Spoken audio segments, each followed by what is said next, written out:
गंगा की तराई है Russell viper के लिए बेहद ही अनुकूल। हर महीने रसेल वाइपर का हो रहा रेस्क्यू। आज भी मोकामा के सीआरपीएफ कैंप और मलिया घाट में रसेल वाइपर को पकड़ा गया। नमस्कार, मोकामा ऑनलाइन में आपका स्वागत है और मैं हूं आपका दोस्त बासुकीनाथ। अगर आप भी हैं गंगा की तराई में घूमने और खेलने के शौकीन तो संभल जाइए, खतरा बहुत है। लगातार रसेल वाइपर का निकलना है खतरे की घंटी। रसेल वाइपर के प्रजनन और जीवन के लिए बेहद अनुकूल है गंगा का तट। मोकामा के गंगा तट पर पिछले 2 महीने में दर्जनों बार देखा गया है रसेल वाइपर।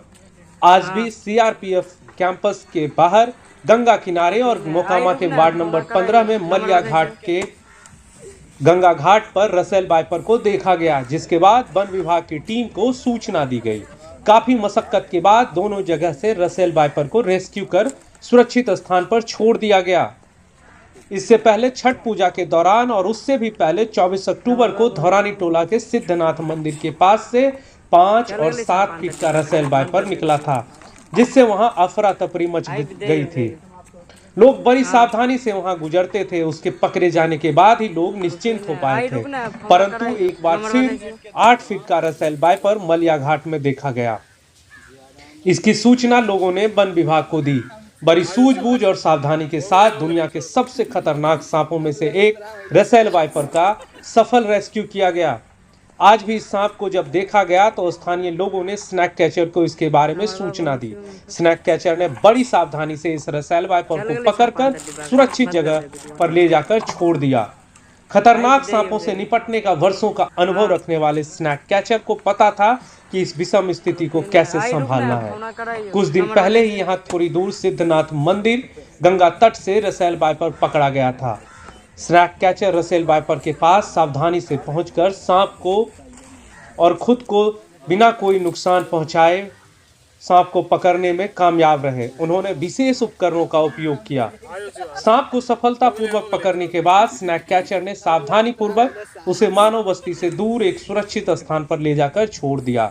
स्थानीय लोगों को यह सुनकर राहत मिलेगी कि मलिया घाट से और सीआरपीएफ गंगा तट से खतरनाक सांप को हटा दिया गया है और वो एक बार फिर बिना किसी डर के मलिया घाट के गंगा तट पर घूम और खेल कूद सकते हैं।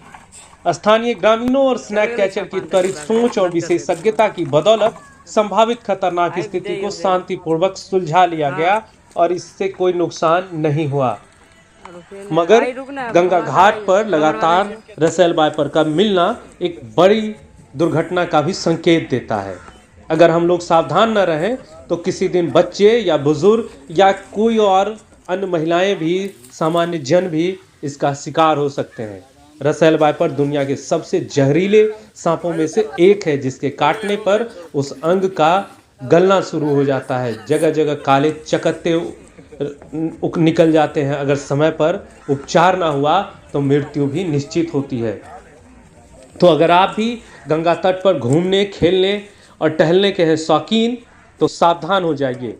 गंगा का तट बेहद ही अनुकूल है रसेल वाइपर के लिए। तो अगली बार जब भी आप गंगा तट पर घूमें तो सावधान रहें। हमेशा जूते पहनकर ही गंगा घाट पर जाएं और आसपास बिना रोशनी में कदापि गंगा घाट पर नहीं जाएं। मोकामा और आसपास के ऐसे ही अन्य खबरों को जानने के लिए हमारी वेबसाइट www.mokamaonline.com के अतिरिक्त हमारे social media platform Facebook, YouTube, Instagram और ट्विटर पर हमें फॉलो करें। धन्यवाद।